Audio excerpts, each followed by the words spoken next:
गुन्हेगाराच्या समर्थनाचा कोणता पॅटर्न या विषयावर आपण भाष्य करणार आहोत। 9 डिसेंबरला मस्साजोगचे सरपंच संतोष देशमुख यांचं अपहरण करून अत्यंत अमानुषपणे मारहाण करून प्रचंड 2 तास मारहाण करून त्यांचा खून करण्यात आला आणि रस्त्याच्या कडेला त्यांची डेड बॉडी त्या ठिकाणी टाकण्यात आली। या घटनेनंतर जिल्ह्यामध्ये याचे पडसाद उमटले, राज्यामध्ये याचे पडसाद उमटले, लोक रस्त्यावर उतरले आणि न्याय मागू लागले। आता काही लोक त्यातले पकडले गेले, अजूनही अद्याप एक आरोपी फरार आहे। जवळजवळ या घटनेला 37-38 दिवस आज या ठिकाणी झालेले आहेत। लोकांमध्ये प्रचंड अशा प्रकारचा संताप आहे। तर दुसऱ्या बाजूला राजकीय पक्षाच्या जवळचे काही लोक यामध्ये आहेत। विशेषत्वाने खंडणीतील मुख्य आरोपी आणि काल ज्याला मकोका लागला तर तो वाल्मिक कराड हा मंत्री धनंजय मुंडे यांच्या जवळचा आहे। याशिवाय वाल्मिक कराडचा सख्खा मावस भाऊ हा अजित पवार गटाचा तालुकाध्यक्ष होता राष्ट्रवादीचा केजचा, तो विष्णू चाटे यातील हा सूत्रधार आहे। आणि असं असल्यामुळं या ठिकाणी मोठ्या प्रमाणावर गुन्हेगाराच्या समर्थनार्थ लोक या ठिकाणी रस्त्यावर उतरत आहेत। ही अत्यंत खेदाची, शर्मेची आणि लाजिरवाणी गोष्ट या ठिकाणी आहे। काल मकोका ज्यावेळेस लागला, ॲक्च्युअल हा मकोका किंवा मोका हा फक्त वाल्मिकला लागला नाही तर तो गुन्ह्याला लागलेला, हे लोकांनी पहिल्यांदा समजून घेतलं पाहिजे। कारण ही संघटित गुन्हेगारी आहे आणि पोलीस का ॲक्शन घेतात तर कुठंतरी पोलिसांना सहभाग आढळलेला आहे।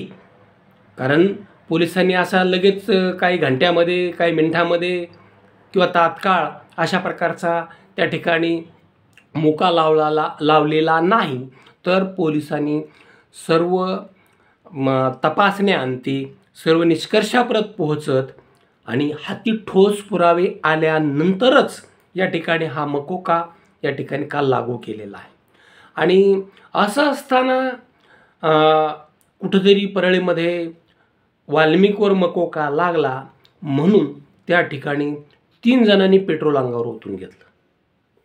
म्हणजे काय, आपण चाललोत कुणीकडं, हा एक मोठा प्रश्न या ठिकाणी आहे। काहींनी बस फोडली एक, काही जण परळीच्या त्या राणी लक्ष्मीबाई चौकातील टावरवर उंच त्या ठिकाणी चढले, एकाला तिथंच त्या ठिकाणी तो चक्कर येऊन पडला।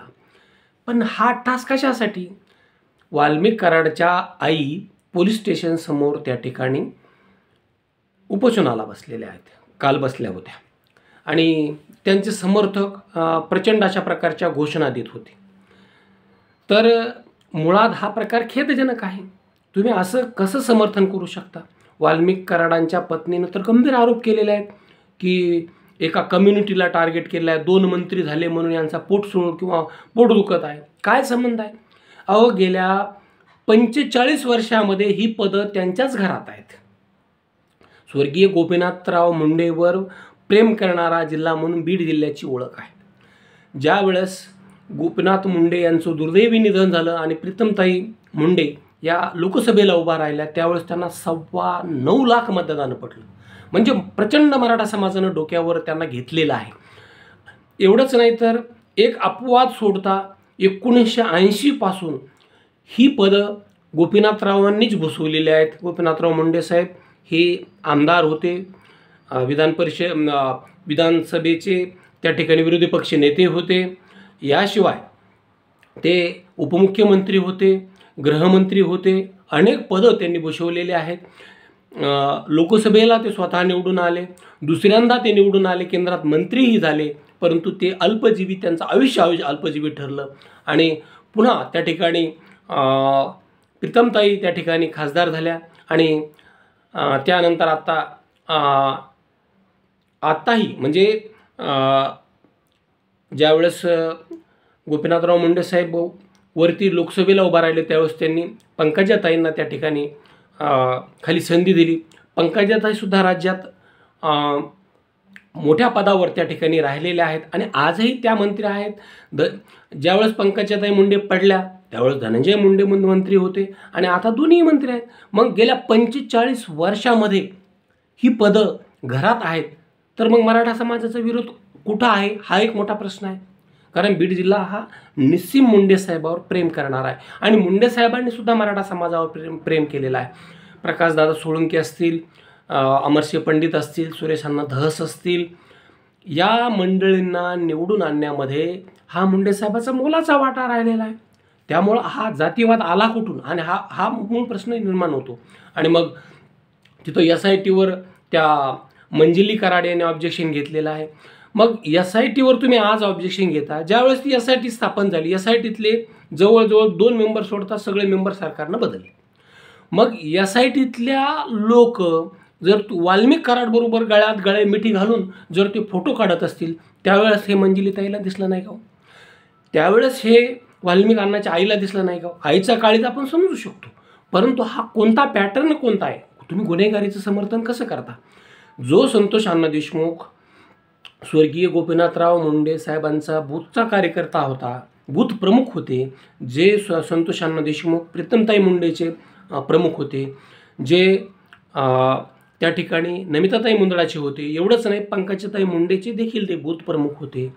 तुम्ही त्याच बूथ प्रमुखावर अन्याय झालेला आहे आणि तुम्ही अशा प्रकारचे आंदोलनं करता. हा कुठला न्याय? हा कोणता प्रकार कोणता आहे? हा कुठल्या पद्धतीचं हे समर्थन आहे? आणि बीडमध्ये असा कुठलाही प्रकार नाही, असा कुठलाही जातीवाद नाही, तर तो वाढवला जात आहे. काल सणाच्या दिवशी परळी बंद केली जाते, हा कुठला प्रकार आहे? आणि विशेष म्हणजे तिथे 144 कलम बीड जिल्ह्यामध्ये लागू आहे. मग तिथं कायदा आणि सुव्यवस्था आहे की नाही, हाही मोठा प्रश्न आहे.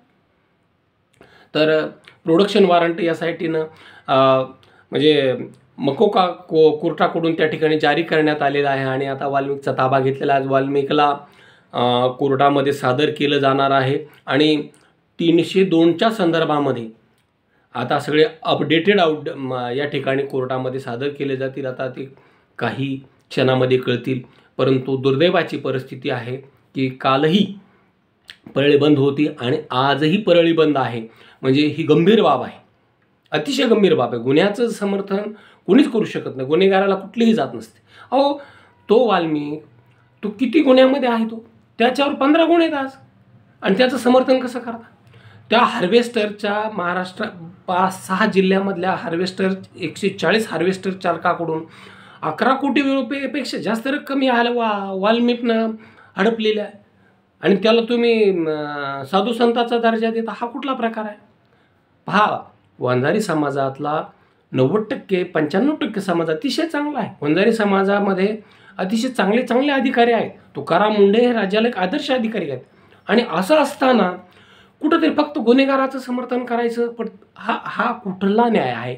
हा कुठला प्रकार आहे? आणि कुठल्या तोंडाने समर्थन करू शकता? त्या मंजिली कराडनं तर अशा प्रकारचा आरोप केला की SITचे प्रमुख तेली यांची सासरवाडी आष्टी तालुक्यातील आहे. आता ते राज्याचे पोलीस उपमहानिरीक्षक आहेत, IPS दर्जाचे अधिकारी आहेत, आणि तुम्ही या स्वरूपाचे आरोप त्यांच्यावर करता, म्हणजे किती गंभीर स्वरूपाचं आहे. आणि ते सांगता आम्ही 302मध्ये. तुम्ही सांगणारे कोण होता? आणि तुम्हाला कायद्याचे मार्ग आहेत ना, जा ना कोर्टामध्ये जा, तिथं तुमचं म्हणणं मांडा. कोर्ट ठरवेल ना ते आरोपी आहेत नाही, गुन्हेगार किती प्रमाणात आहेत, ते कोर्टाला ठरवू द्या ना. तुम्ही ठरविणारे कोण होता? म्हणजे ह्या सगळ्या गंभीर बाब आहेत. हा या ठिकाणी गुन्ह्याला प्रभावित म्हणजे तपासाला प्रभावित करणारा भाग आहे आणि यापुढं या ठिकाणी राज्यामध्ये हे खपून घेतलं जाणार नाही.